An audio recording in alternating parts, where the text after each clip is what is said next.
눈을 들리라. 나의 도움이 어디서 올꼬? 나의 도움은 천지를 지으신 여호와에게서로다. 여호와께서 너를 실족하지 아니하게 하시며 너를 지키시는 이가 졸지 아니하시리로다. 이스라엘을 지키시는 이는 졸지도 아니하시고 주무시지도 아니하시리로다. 여호와는 너를 지키시는 이시라. 여호와께서 내 오른쪽에서 내 그늘이 되시나니 낮에 해가 너를 상하지 아니하며 밤에 달도 너를 해치지 아니하리로다. 여호와께서 너를 지켜 모든 환난을 면하게 하시며 또 내 영혼을 지키시리로다. 여호와께서 너의 출입을 지금부터 영원까지 지키시리로다. 아멘. 한 젊은 아빠가 2살 난 아이를 데리고 그로서리 스토어를 갔습니다. 아내가 미팅에 가면서 아이를 보게 됐고, 그런데 냉장고를 열어보니까 먹을 것이 없어서 그 아이를 데리고 그로서리 스토어를 가게 된 것입니다. 아빠는 아이를 카트에다 태우고 밀고 다니면서 장을 보기 시작을 합니다. 그런데 얼마 지나지 않아서 애가 보채기 시작을 하죠. 아빠는 조용히 말합니다. 조니, 조금만 참아. 이제 곧 끝날 거야. 아이는 조금 지나다가 이제는 칼트에 가만히 앉아있지 못하고 칭얼대기 시작을 합니다. 아빠가 또 침착하게 말합니다. 조니, 이제 다 되어가니 조금만 더 참아. 이제는 아이가 큰 소리로 떼를 쓰고 소리를 칩니다. 아빠는 참을성 있게 참을성 있는 그런 목소리로 말합니다. 조니, 정말 조금만 참아. 이제 다 끝나가. 아이가 발을 흔들고 소리를 지르면서 울어댑니다. 아빠는 숨을 크게 들이쉬고 여전히 침착하게 말합니다. 조니, 이제 계산만 끝나면 돼. 이제는 다 끝나. 조금만 더 참아. 그리고 계산을 끝내고 밖으로 나왔습니다. 곁에서 이 모습을 본 한 아주머니가 이 젊은 아빠한테 갔습니다. 그러면서 어쩌면 이렇게 젊은 아빠가 참을성이 많은가? 자니, 어린 자니가 그렇게 떼를 쓰는데도 그거를 다 참아내니 정말 당신은 좋은 아빠 틀림없습니다. 그랬더니 이 사람이 대답을 합니다. 아주머니, 자니는 제 이름이에요. 예. 어머니 날에 어머니에 대한 그 헌신적인 이야기들은 정말로 많이 있는데 아버지 날에 아버지들에 대한 이야기는 주로 이런 종류의 얘기들입니다. 예, 오늘은 아버지 주일인데요. 예, 전통적으로 한인교회에서는 5월 둘째 주일을 어버이 주일로 해서 어머니와 아버지를 함께 기념을 합니다. 미국 사람들은 이제 6월 셋째 주일이 Father's Day로 이렇게 기념을 하는데, 기념을 한다라고 해서 달력에 Father's Day라고 써놓았지만은 아마도 1년 중에서 가장 중요하지 않은 날 중에 하나가 아버지 날이 아닐까 이런 생각이 들어요. 그런데 이러한 이러한 아버지 날에 왜 아버지 날을 기념하려고 하는 것일까? 오늘날과 같은 정말 참 아버지의 상이 상실되어가는 이러한 그 시대를 우리가 살아가고 있는데, 성경에서 말하고 있는 참 아버지 상은 어떤 모습일까? 이걸 한번 말씀을 통해서 우리가 한번 교훈을 받고자 하는 그러한 마음으로 말씀을 준비했습니다. 성경에서 참 아버지라고 생각을 할 때 어떤 사람의 모습이 여러분께는 떠오르는지 모르겠습니다. 한번 아브라함을 생각을 해봤습니다. 하나님께서 말씀하시면은 아들의 심장에다가 칼을 꽂을 수 있을 만한 그러한 아버지입니다. 만약에 아브라함 같은 아버지가 내 아버지다, 저는 숨도 못 쉴 것 같아요. 언제 죽을지 모르는가. 또 다윗과 같은 아버지는 어떨까? 7명의 아내로부터 10명의 자녀를 가진 사람입니다. 그리고 자식들에게 비참한 일을 당한 이러한 그 아버지입니다. 그럼 그 위대한 사무엘은 어떨까? 사무엘은 그 자식을 잘못 가르쳐서 백성들이 당신의 아들이 우리를 다스리는 거 원하지 않습니다. 백성들이 쿠데타를 일으켰습니다. 우리를 다스릴 왕을 세워주십시오. 당신 아들은 아닙니다. 모두가 훌륭한 사람들이지만은 참 아버지 상이라고 말할 수 있는 이러한 사람들은 성경에서 떠오르지를 않습니다. 성경이 없다면은요, 세상에는 없는 거예요. 예, 성경에 없으면은 세상에는 온전한 아버지가 없다면은요, 세상에는 그러한 아버지는 없는 것입니다. 성경은 하나님 아버지만이 온전한 아버지다라고 하는 것을 성경은 말합니다. 하나님 우리의 아버지, 사랑과 은혜가 풍성하신 분, 늘 오래 참으시고 곁에서 돌보시고 인도하시는 그러한 분, 분별 있게 책망하시기도 하고 또한 징계하시기도 하는 그러한 하나님, 이러한 그 하나님의 모습을 성경을 통해서 우리가 보게 됩니다. 그리고 하나님께서는 그러한 하나님의 모습, 하나님 아버지로서의 그 모습을 완전하게 보여주십니다. 전능하신 하나님이시기 때문에 그 모든 아버지의 역할을 완전하게 보여주시죠.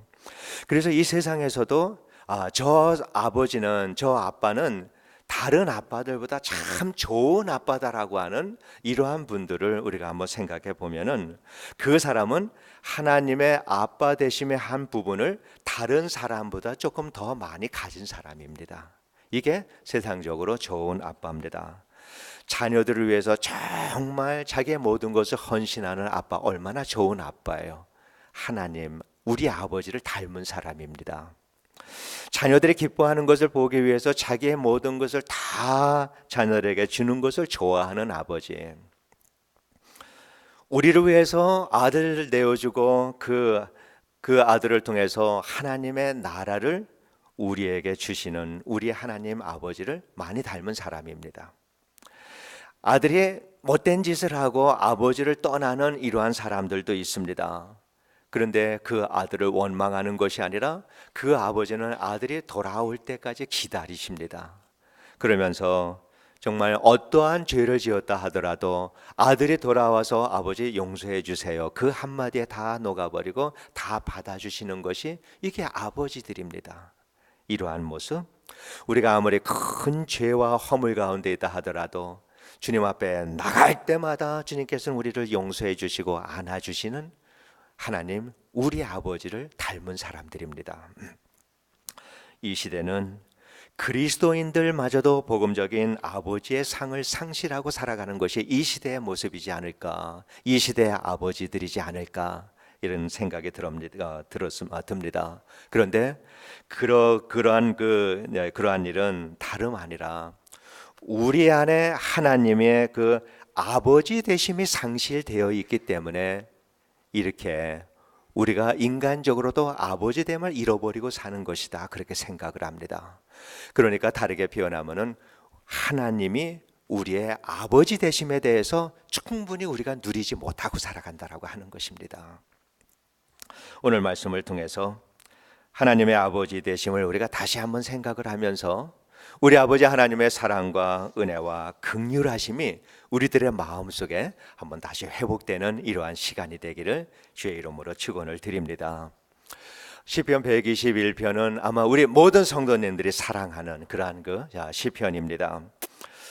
특별히 고난과 역경행 속에 있는 이러한 성도님들, 이 시편을 읽고 또 읽고 묵상하고 암송하고 그러면서 하나님의 은혜와 사랑 또 평안함을 경험하는 귀한 시편입니다.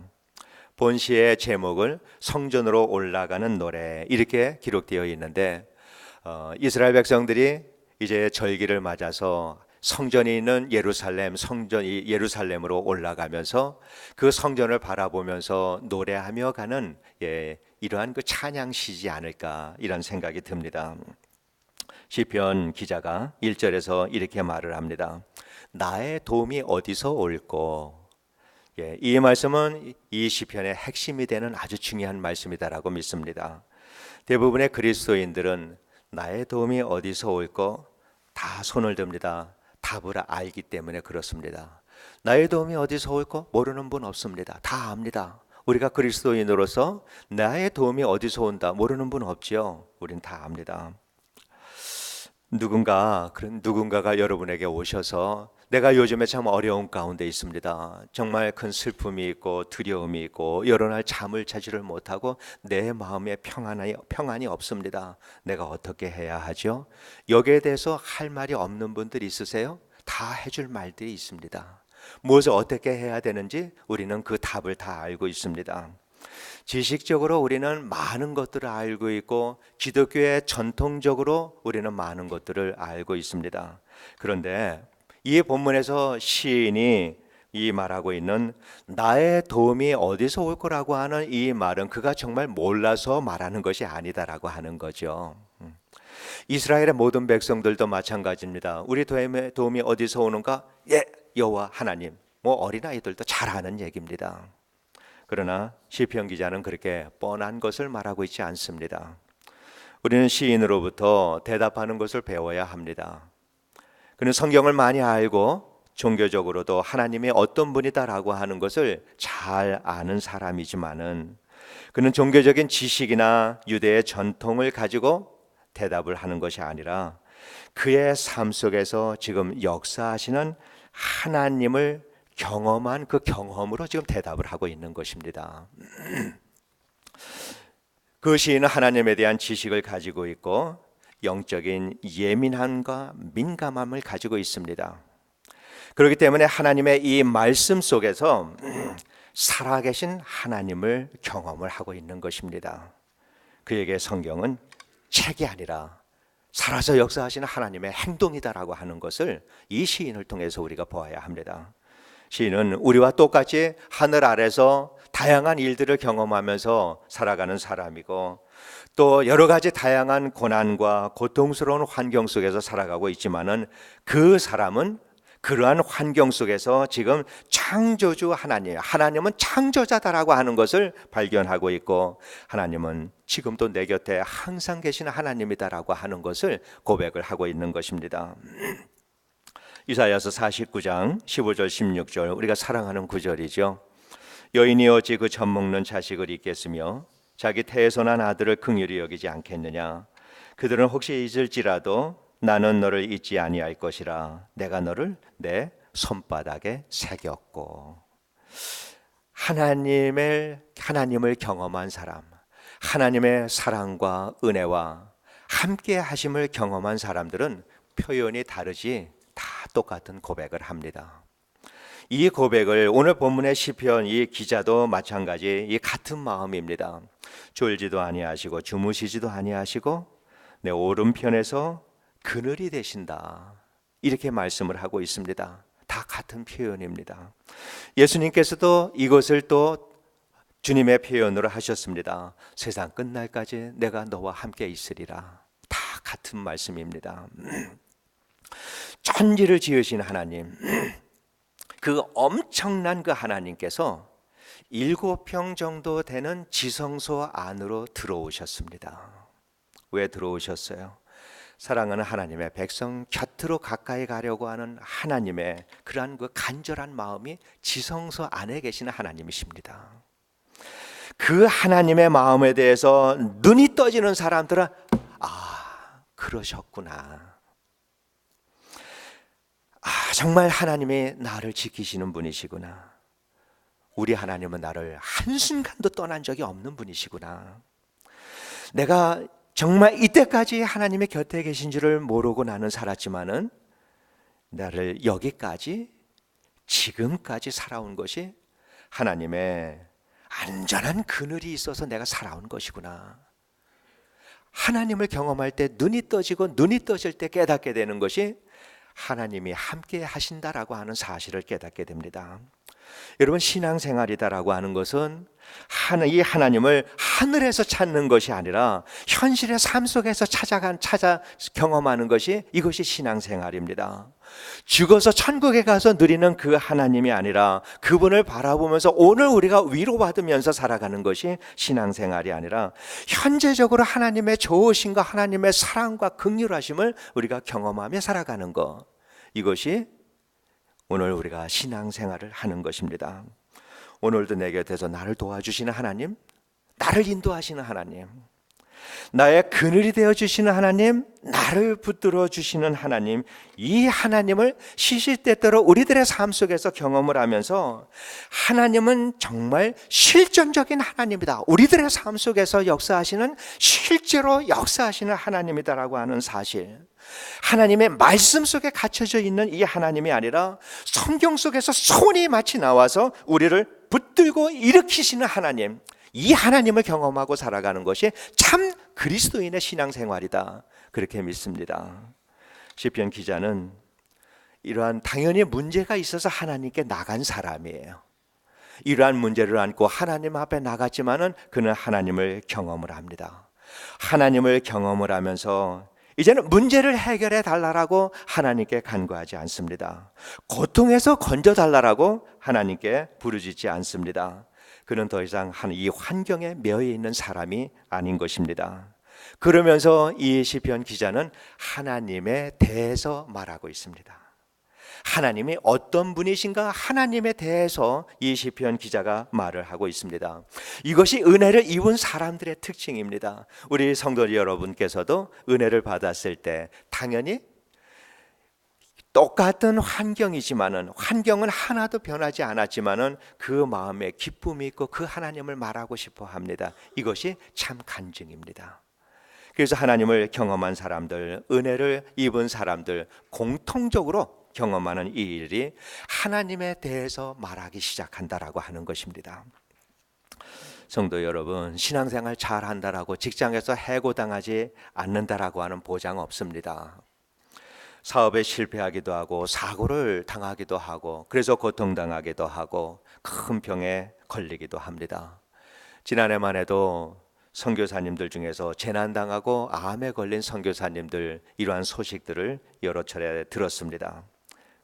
우리는 이러한 그 인생의 고난을 당할 때 하나님 힘듭니다. 죽겠습니다. 너무 아픕니다. 하나님 너무 두렵습니다. 너무 슬픕니다. 우리가 육신을 가지고 있는 한 우리는 그 말이 튀어나올 수밖에 없어요. 믿음이 좋은 사람이다라고 해서 쾅 때려 이 아픔을 맞고서도 꼭 참고 하나님 감사합니다. 글쎄요, 그건 아닌 것 같아요. 불행하게도 그렇게 어려움을 당하고 하나님 앞에 나가서 막 부르짖을 때 대부분 하나님께서 침묵하신다는 겁니다. 그게 너무 힘들어요. 여러분 다 경험하셨죠? 답답하고 힘들고 너무 아파서 하나님 앞에 나가서 하나님 앞에 부르짖는데 그분이 침묵한다라고 하는 거예요. 그리고 아무리 둘러보아도 어둠밖에 느껴지지 않고 빛이 보이지를 않습니다. 그래서 믿음이 없는 사람들은 실망하고 좌절하고 또 그 중에서는 정말 심한 사람은 하나님 없다라고 결론을 내고 교회를 떠나고 신앙을 저버리는 사람들, 이러한 사람들도 있습니다. 그러나 우리가 하나님을 믿는 그리스도인으로서 그들과 다르다라고 하는 것은 그렇게 부르짖다가 우리는 그 하나님의 침묵 앞에서 우리는 하나님께 더욱더 집중해 간다라고 하는 것입니다. 이게 우리가 다른 점입니다. 엘리야가 갈멜산 그 꼭대기에서 비를 내려달라고 하나님 앞에 7번 기도를 합니다. 7번째 나가서 기도할 때 바다에서 손바닥만한 구름이 떠오릅니다. 그거를 보고 급히 달리기 시작을 하죠. 큰 비가 내릴 것을 알기 때문입니다. 하나님께 집중하면 하나님이 일하시는 것이 보인다라고 하는 것입니다. 우리는 힘든 일을 만날 때 실망하고 좌절하고 모든 것을 다 내려놓는 것 중요합니다. 그렇게 다 내려놓아야 합니다. 그러나 우리가 내려놓아야 될 것은 십자가 아래에 놓아야 되고 결코 내려놓지 않아야 될 것은 주님이 지금도 나를 붙들고 내 곁에 계신다라고 하는 이 믿음입니다.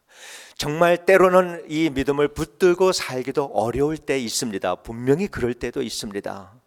하나님은 나를 도와주시고 나와 함께 하신다라고 하는 사실을 분명히 알고 이러한 고난 가운데 부르짖을 때 하나님께서 들어주신다는 것을 알고 이러한 상황 가운데 떨어졌으면 이렇게 정말 바닥까지 떨어졌을 때 하나님께서 나를 도와주신다라고 하는 이 사실도 분명히 알지만은 그 믿음을 지킬 힘이 없을 때도 있습니다. 너무 영적으로 탈진되면은 사람이 그렇게 되어집니다. 그러나 하나님께서는 참으로 은혜스러우셔서 그러한 우리들의 마음속에 엘리야가 보았던 손바닥만한 구름을 일으키시듯이 우리들의 마음속에 소망과 하나님을 향한 그 믿음을 일으키신다라고 하는 것입니다. 하나님, 정말 우리가 한숨 쉬어도 하나님 바라보고 정말로 우리가 이 마음속에 견딜 수 없어서 정말 이 힘들어서 죽겠습니다라고 할 때도 고개 들어서 하나님을 바라보고 있는 한 하나님께서는 우리들의 마음속에 믿음을 일으켜 세우고 우리들을 일으켜 세우기 시작을 합니다. 그러면서 그때부터 하나님의 말씀을 통해서 주의 음성이 들리기 시작을 하고 하나님의 말씀이 깨닫기 시작을 하고, 그러면서 오늘 이때까지 내가 이 환경 때문에 너무 어려워서 하나님 앞에 눈물로 간구를 했는데 내가 하나님을 알고 나니까 하나님의 이래서 이러한 환경을 내게 주셨구나. 하나님의 나를 하나님의 사람으로 만들어가기 위해서 이러한 환경에서 나를 부르셨구나라고 하는 사실을 거기에서 깨닫게 됩니다. 이거를 깨달으면서 내 마음에 영적인 놀라운 일들이 일어나기 시작을 하고 하나님이 하시는 계획을 깨닫기를 시작을 합니다. 그러면서 이 어려운 환경에 정말 이게 언제 빨리 지나가나, 언제 이러한 일들이 빨리 지나가서 정말 평안한 날이 올까, 이렇게만 생각했던 그 고통스러운 환경을 이제는 그걸 돌아보면서 이것이 나를 부르시는 하나님의 노력이었구나, 이 환경이 하나님의 노력이었구나. 그러면서 그 환경 속에서 하나님 앞에 감사하고 영광을 돌리는 것, 이것이 하나님의 은혜를 체험하고 살아가는 성도들의 삶인 것입니다. 그러한 은혜를 깨달으면서부터 우리는 어떠한 환경 속에서도 어떠한 고난 속에서도 하나님에 대해서 감사함으로 말하기 시작을 하는 것입니다. 그러면서 고백하는 것이 여호와께서 나를 지켜 모든 환난을 면하게 하시며 또 내 영혼을 지키시리로다. 어떤 환경에서도 상황에서도 고통과 고난과 실패와 어려움도 아무도 나의 영혼을 무너뜨리지 못한다라고 하는 것입니다. 왜? 결국은 하나님께서 지키시고 결국은 하나님께서 어떤 환경에서도 그 영혼을 구원해내고야 만다라고 하는 하나님의 의지가 이 말씀에 있는 것입니다. 얼마나 우리에게 위로가 되는 말씀인지 모릅니다. 특별히 여러 가지 일들로 인해서 고난 가운데 있는 성도님들 우리 가운데 계십니다. 하나님이 붙드시고 함께 하시는 이 하나님의 의지에 대해서, 결단에 대해서 확신을 가지시고 하나님을 바라보며 위로받으시기를 원합니다. 그 약속이 우리의 마음속에 확신으로 자리를 잡을 때 우리 성도님들은 그 안에서 평안함과 자유함을 누리게 됩니다. 내가 사망의 음침한 골짜기를 다닐지라도, 내가 사망의 정말 죽음의 골짜기 한가운데 있을지라도 하나님께서 나를 건져서 편안한 곳으로 옮겨주는 것이 아니라 바로 하나님이 내 곁에 계시는 그곳이 내가 쉴 수 있는 나에게 안식과 평안함을 주는 푸른 초장이 되고 쉴만한 물가가 바로 그곳이다라고 하는 것입니다. 8절의 말씀은 이 시편의 결론이 되는 말씀입니다. 여호와께서 너의 출입을 지금부터 영원까지 지키시로다. 우리는 하나님께서 영원히 우리를 지킨다라고 하는 사실을 습관적으로 말하는 이러한 그 경향들이 있습니다. 하나님은 가슴으로 말하는데 우리는 귀로 듣고 입으로 말합니다. 이러한 말씀들이 얼마나 많은지 모릅니다. 그러나 우리 하나님은 습관적으로 말하는 분이 아니시잖아요. 하나님께서 하시는 이 말씀은 우리는 하나님의 방식으로 이해를 해야 합니다. 하나님은 과장하지 않으세요. 과장할 필요가 없는 분이죠. 허풍스럽게 말하는 분이 아니십니다. 하나님은 성실하시고 신실하게 이렇게 하신 그 약속의 말씀이 너의 모든 출입을 지금부터 영원까지 지키겠다라고 하나님께서는 분명히 약속을 해 주셨습니다. 이 말씀은 지금도 우리를 하나님께서 붙들고 계신다라고 하는 이 말씀입니다. 우리는 사는 게 힘들고 어려움이 많고 세월이 갈수록 몸은 당연히 연약해집니다.